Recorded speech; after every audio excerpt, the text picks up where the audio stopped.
آج جن بچوں کا یہاں ستکار ہونے جا رہا ہے وہ تمام بچے اور ان بچوں کے پیرنٹس، بھائیوں اور بہنوں، بیٹوں اور بیٹیوں، مجھے نہایت خوشی ہو رہی ہے یہ دیکھ کر کہ سروش نے اپنی ایک خاص پہچان بنائی ہے، نہ صرف اس شہر میں بلکہ اس پورے علاقے میں۔ جیسے محترم بشر صاحب نے بہت صحیح کہا کہ بہت ہی کم عرصے میں، مختصر عرصے میں اتنی ترقی کرنے والے ادارے بہت کم ہیں، اور اس میں یہ سروش کا نام سر فہرست آتا ہے۔ لوگ انہیں سروش کے سرفروش کے نام سے جانتے ہیں۔ Sarosh educational and welfare society کے تمام ذمہ داران، ان سے بہت ہی قریبی ربط ہے میرا۔ میں نے قریب سے دیکھا ہے ان لوگوں کو۔ خواجہ معین الدین صاحب، انجینئر خالد سیف الدین صاحب، محترم وسیل صاحب، جناب شکیل صاحب، اور یہ ان کی پوری ٹیم جو کام کر رہی ہے، نہایت مخلص لوگ ہیں۔ ان کا اپنا کوئی سوارتھ مجھے دکھائی نہیں دیا، اور دن اور رات وہ سروش کی ترقی کے لیے سوچتے رہتے ہیں۔ ہر محفل میں، ہر میٹنگ میں وہ سروش اور سروش کے اسٹوڈنٹس کے مستقبل کے بارے میں باتیں کرتے ہیں۔ تو بہت کم ہیں ایسے لوگ آج کل۔ ایسے لوگوں کی قدر کی جانی چاہیے۔ بھائی اور بہنوں، یہاں پر ہم سب جمع ہوئے ہیں ان بچوں کی تعریف کرنے کے لیے جن بچوں نے ابھی میٹرک کا ایگزام پاس کیا ہے اور اس میں کلرفل ریزلٹس حاصل کیے ہیں۔ یہ جان کر آپ تمام کو بھی خوشی ہوئی ہوگی کہ سروش کا ریزلٹ 100% ہے، 100% ریزلٹ۔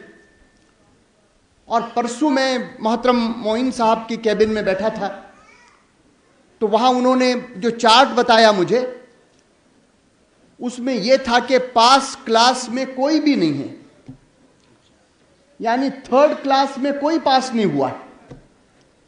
سارے بچے یا تو فرسٹ کلاس ہیں یا ڈسٹنکشن ہے۔ تو یہ بہت بڑی بات ہے۔ جہاں 100% پاسنگ ریٹ ہو لیکن کوئی پاس کلاس میں پاس نہ ہو بلکہ اچھے نمبرات سے اور اونچے درجے میں پاس ہوا ہو، یہ بہت کم دیکھنے کو ملتا ہے۔ میں اس کے لیے جہاں مینجمنٹ کو مبارکباد دینا چاہتا ہوں، وہیں پر خاص طور سے اسکول کے پرنسپلز اور اسکول کے وہ اساتذہ، ان کو دلی مبارکباد دینا چاہتا ہوں۔ میری گزارش ہے آپ تمام سے کہ آپ ان ٹیچرز کے لیے تالیاں بجائیں۔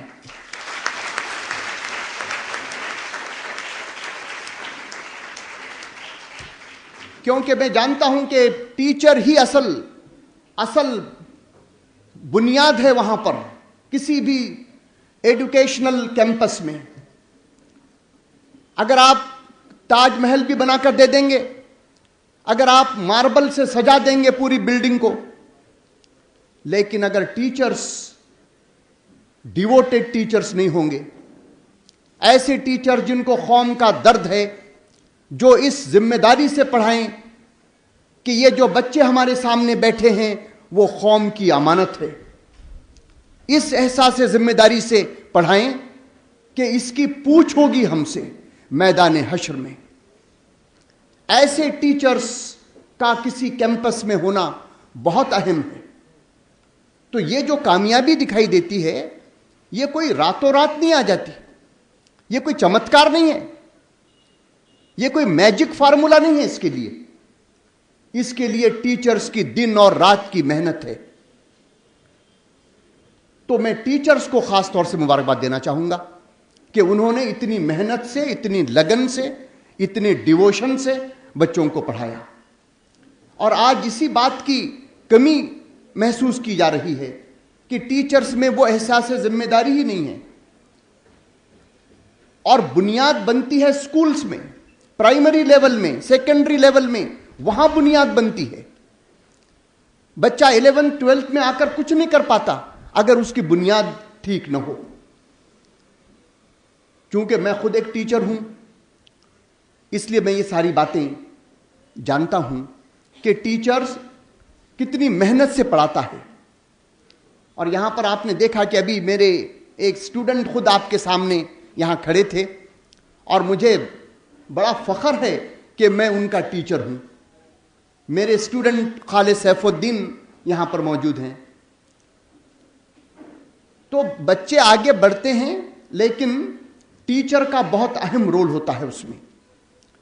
تو میں سروش اسکول کے تمام ٹیچرز کو دلی مبارکباد دیتا ہوں اور انہیں یہ بھی بات یاد دلانا چاہوں گا کہ اب آپ کی ذمہ داری اور زیادہ بڑھ گئی ہے. یہ تالیاں جو سنائی دیں آپ کو آپ کی تعریف میں، یہ تالیوں سے آپ کی ذمہ داری اور بڑھ گئی ہے. آپ نے 100% رزلٹ تو لایا ہے لیکن ابھی آپ تھک کر بیٹھ نہیں سکتے. وہ محترم ناصر صاحب نے شعر کہا تھا، اختر الزمان ناصر صاحب نے، کہ دے دعوت آرام کسی اور کو منزل، دے دعوت آرام کسی اور کو منزل، میں تو اپنی تھکن بھی نہ کروں تیرے حوالے. تو ٹیچر صاحبان، میں آپ سے یہ کہنا چاہتا ہوں کہ آپ کو ابھی تھک کر نہیں بیٹھنا ہے کہ چلو 100% رزلٹ آ گیا، اب اس سے زیادہ کیا کر سکتے ہیں ہم. 101% تو نہیں لا سکتے ہیں، 100 کے 100 بچے پاس ہو گئے، لیکن اس کے آگے بھی آپ کی ذمہ داری یہ ہے کہ آپ زیادہ سے زیادہ قابل بچے پیدا کریں، میریٹوریس سٹوڈنٹس پیدا کریں جو آگے جا کر عملی زندگی میں ایک بہترین شہری بنے، جہاں ایک اچھے ڈاکٹر بنے، اچھے انجینئر بنے، اچھے IAS آفیسرز بنے، اچھے IPS آفیسرز بنے، وہیں پر وہ ایک اچھے انسان بھی بنے. یہ آپ کی ذمہ داری ہے. آپ کو اس نقطہ نظر سے بھی اپنے بچوں کو ٹرین کرنا ہے. آپ نے یہ دیکھنا ہے کہ سروش میں سے ہی ڈاکٹر شاہ فیصل پیدا ہو. وہ ڈاکٹر شاہ فیصل کشمیر کا وہ لڑکا جس نے سارے ہندوستان میں مسلمانوں کے سر کو اونچا کیا. ایسے ماحول میں جبکہ ساری دنیا کہہ رہی تھی کہ مسلمان کچھ نہیں کر سکتے، مسلمان بانجھ قوم ہو گئی ہے، یہ صرف اپنے ماضی پر فخر کر سکتی ہے، صرف یہ کہہ سکتی ہے کہ ہمارے پاس جابر بن حیان جیسا سائنٹسٹ موجود تھا، فادر آف کیمسٹری. بس یہ صرف ماضی کی باتیں کر کے اور سر دھن سکتی ہے، بس اسی پر جھوم جھوم کر باتیں کر سکتی ہے. تو ڈاکٹر شاہ فیصل نے یہ بتا دیا کہ نہیں، ابھی یہ قوم بانجھ نہیں ہوئی ہے. ایسے کئی ڈاکٹر شاہ فیصل آپ کو پیدا کرنے ہوں گے. میری دلی خواہش ہے، خدا سے دعا ہے کہ سروش کے ہی کیمپس سے ڈاکٹر شاہ فیصل، بے شمار ڈاکٹر شاہ فیصل نکلیں.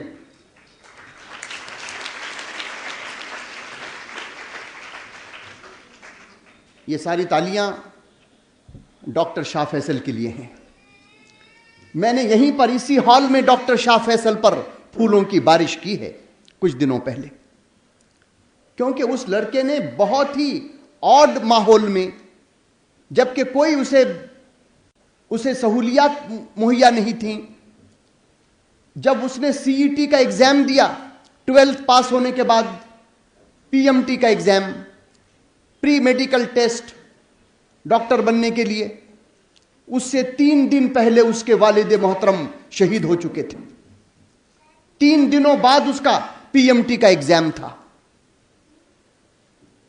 اس نے ہمت نہیں ہاری، 3 دنوں بعد اس نے ایگزام دیا اور PMT میں اچھا رینک لایا اور میڈیکل کالج میں ایڈمیشن لیا. MBBS کرتے کرتے اس نے IAS کی تیاری کرنا شروع کر دی اور IAS کا ایگزام پہلے اٹیمپٹ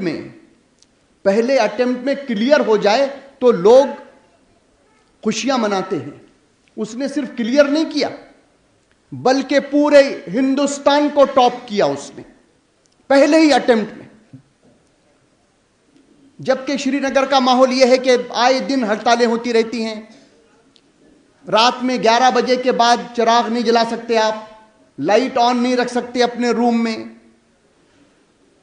ایسے ماحول میں, ایسے حالات میں اس بچے نے تیاری کی اور پورے ہندوستان میں ٹاپ کیا. تو ایسے ہی بچوں کے لیے علامہ اقبال نے کہا تھا کہ نہ ہو نومید اقبال اپنی کشت ویراں سے, ذرا نم ہو یہ مٹی تو بہت زرخیز ہے ساقی. تو یہی وہ مٹی ہے جہاں سے مجھے امید ہے کہ ہزاروں ڈاکٹر شاہ فیصل پیدا ہوں گے. اور ایسے بچوں کے لیے ہی ڈاکٹر اقبال نے کہا تھا کہ خودی کو کر بلند اتنا کہ ہر تقدیر سے پہلے خدا خود بندے سے پوچھے بتا تیری رضا کیا ہے. کیونکہ آج اسے سارا ہندوستان پوچھ رہا ہے کہ بتائیے ڈاکٹر شاہ فیصل آپ کہاں پوسٹنگ چاہتے ہیں. آپ کشمیر سے لے کر کنیا کماری تک اور گجرات سے لے کر بنگال تک سارے ضلع کا کلیکٹر بننے کا چانس ان کے لیے اویلیبل ہے. وہ جہاں چاہیں وہاں پوسٹنگ لے سکتے ہیں. لیکن اس لڑکے نے کہا کہ نہیں, میں کشمیر میں ہی رہنا چاہتا ہوں, میں اپنے ہی بھائیوں کی خدمت کرنا چاہتا ہوں. اور وہ لڑکا جس نے IAS ٹاپ کیا ہے وہ نماز کا پابند ہے, وہ دینی ماحول ہے اس کا گھر میں. یعنی نماز اور روزہ اور دین کہیں رکاوٹ نہیں بن سکتا. یہ میں بتانا چاہ رہا ہوں آپ کو. اب IAS سے زیادہ مشکل ایگزام اور کیا ہو سکتا ہے. اس ایگزام میں ٹاپ کیا اس لڑکے نے اور اپنی دینداری قائم رکھی اور فخر سے کہتا ہے کہ میں مسلمان ہوں, مجھے اس پر فخر ہے. میں یہ بھی کہنا چاہتا ہوں پیارے بچوں سے کہ بہت ہی پیارے بچوں, اپنے دل سے یہ خیال نکال دو کہ پارشلٹی ہوتی ہے. نہیں ہوتی پارشلٹی. یہ ہم نے صرف اپنی جو ہماری کام نہیں کرنے کی جو عادت ہے اس کو چھپانے کے لیے ہم نے ایک ڈھال کے طور پر استعمال کیا ہے اس کو. ہم پڑھنا نہیں چاہتے ہیں, ہم صبح اٹھنا نہیں چاہتے ہیں, ہم رات کے 2 بجے تک ٹی وی دیکھنا چاہتے ہیں, ہم انٹرنیٹ پر گندی چیزیں دیکھنا چاہتے ہیں اور ہم دوش دیتے ہیں پارشلٹی کو. نہیں ہوتی یار پارشلٹی. پارشلٹی اگر ہوئی ہوتی تو ڈاکٹر شاہ فیصل کبھی فرسٹ نہیں آ سکتا تھا. پارشلٹی اگر ہوئی ہوتی تو میں کبھی اپنی مراٹھواڑہ یونیورسٹی میں فرسٹ نہیں آ سکتا تھا. میرے جو ہیڈ آف دا ڈپارٹمنٹ تھے RSS کے ایکٹیو ورکر تھے, وہ روزانہ چڈی پہن کر وہ اورنگ پورے کے گرلز ہائی اسکول کے گراؤنڈ میں روزانہ پریڈ کرتے تھے. ریٹائر ہونے کے بعد وشو ہندو پریشد کے صدر بن گئے تھے وہ, مگر ان کے زمانے میں وہ ہیڈ آف دا ڈپارٹمنٹ تھے اور عبد الحمید فرسٹ آیا تھا پوری یونیورسٹی میں. میں کہتا ہوں کہ نہیں ہوتی پارشلٹی, اور اگر کہیں ہوتی بھی ہو تو ہماری ذمہ داری یہ ہے کہ ہم اور زیادہ محنت کریں. 100% اگر مارکس چاہیے تو ہم 110% کی تیاری کریں.